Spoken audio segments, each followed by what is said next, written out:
Before, during, or after therapy, it might be necessary to transfer a patient, for example, from a wheelchair to a treatment table. Each patient should be evaluated before transfer to determine the best method of transfer, as well as the need for additional personnel to assist with the transfer. The physical therapist makes this determination. The dependent standing pivot transfer requires only one person to transfer the patient. The dependent standing pivot transfer is used when patients cannot stand independently but can bear some weight through their legs. This will include patients with significant weakness, paresis, or paralysis. Place the wheelchair parallel to the treatment table or bed and make sure the wheel locks are engaged. The patient's feet are placed on the floor and the wheelchair's footplates are raised. The footrests should be removed from the wheelchair whenever possible, otherwise they should be swung out of the way. The armrest closer to the table is removed.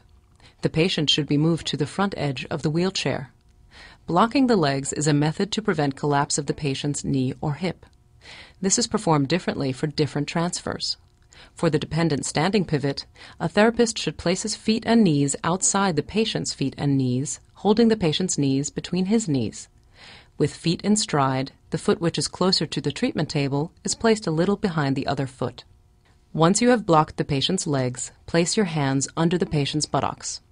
You may modify your position depending on your size relative to the size of your patient and the environment in which the transfer is occurring. Throughout this procedure, you must maintain static posture of the spine. The patient may place her arms around your upper back. This is to provide control and stability for the patient's upper body and not for the patient to pull on the therapist. Make sure that the patient's arms are not around your neck, as this can cause injury and may also lead to loss of control during the transfer. If a patient cannot place her arms around your upper back, then an alternative position is for the patient to rest her head on your shoulder, preferably the shoulder away from the table. Watch the therapist as he synchronizes the effort to stand by providing a count and command. As he counts, he will initiate a rocking motion in time with the count. This will develop momentum. On the up command, the therapist will lift the patient from the wheelchair, but only high enough to clear the wheelchair and the height of the treatment table. The therapist then pivots toward the treatment table, rotating the patient to the proper position for sitting on the table.